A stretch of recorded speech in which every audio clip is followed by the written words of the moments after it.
No one pat me on the back. I did all of the work alone. And while I'm still hard on myself, I know what I did. So whenever times get bad for people, all this, who's gonna carry the boast and love? That's real. I hate that people know me for that guy, because that guy is not every fucking day. Like when they see me, they want that energy. That's not me every day. I can extract it immediately when I need to, because when you train alone, and I lived alone for so many years in this misery, and you're able to get out of it by yourself, I can take myself to such a level of real passion and purpose. And like, the feeling I get is something I can't even explain by myself. I don't need anyone. That's why people come to me to motivate them. No one can motivate me. The bottom line is, no one's coming. No one. No one's coming to push you. No one's coming to tell you to turn the TV off. No one's coming to tell you to get out the door and exercise. Nobody's coming to tell you to apply for that job that you've always dreamt about. Nobody's coming to write the business plan for you.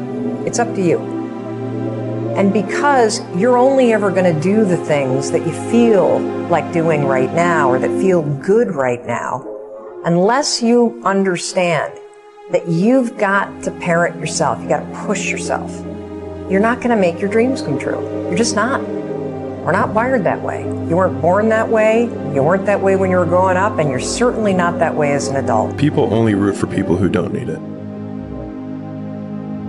Like the amount of times when I was on my lonely path where I was too different from the friends that I had, but not successful enough to be friends with the people that I wanted to be friends with. That's when you want people to root for you. That's when you want people to support you. Once you've already won, people are like, he's amazing, he's so good. But like, that's the time when you need it the least. And so you always have to be the person who roots for you before everyone else does. And it's usually a single clap in the auditorium for a very long period of time. It is a slow clap that's just you rooting for you. And that visual, I think, is one that you can kind of take, because it is, people struggle to do things alone. And the path of the exceptional person is one of an exception, which means that you are not with other people. And rather than fighting that or bemoaning it, see it as an indicator that you're on the right path. Because if everyone else were cheering you on, then it means you're not in the right place, because it means you're just like everyone else, and that's not where you want to be. I promise you, every single person who wants to do something with their life and has done something with their life has gone through the exact chapter that you're going through. And it's the lonely chapter. It's the chapter where you don't fit in with your own friends, but you don't have the outcomes yet to fit into a new group of friends. And you're doing this thing, you're consuming content on the internet, you're doing these free tutorials online to try and figure out how to set up a podcast, and where do I host this thing? And then you're going through this, and you're like, is this even worth it? Because you have no signs of success, right?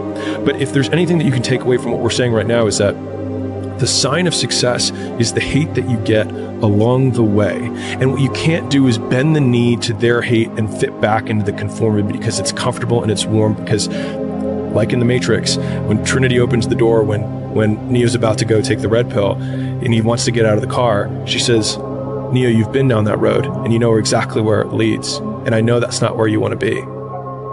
And then he closes the door. Like right now, this moment that you're going through is Trinity opening the door and being like, you could go back, but then you'd have to remember exactly what the reason was that you decided not to go out to begin with, just because you listen to this podcast and you consume this content, you're like, I can fucking do more than this.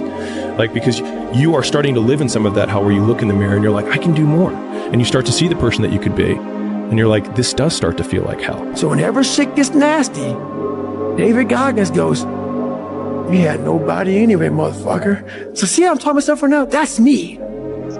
That shit fires me the fuck up. That shit makes me fucking nuts. You had nobody anyway, motherfucker. Look around you. There was no fucking team. It was you.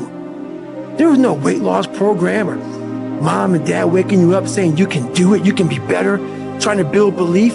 You built belief when you had nothing. Rock bottom. You did that. So as times get hard for me, the truth comes out. And my truth is powerful as fuck. It's real. It's tangible. Feel it. It comes out of my brain as I speak about it. I'm reliving every single dark moment of my life to be here. So that is what people don't get. That is what motivates David Goggins, is the unseen work. But everybody needs that pat on the back. They need that training partner. They need that accountability coach. I don't need that shit. And neither do they. But it's what we've trained ourselves to believe that we need.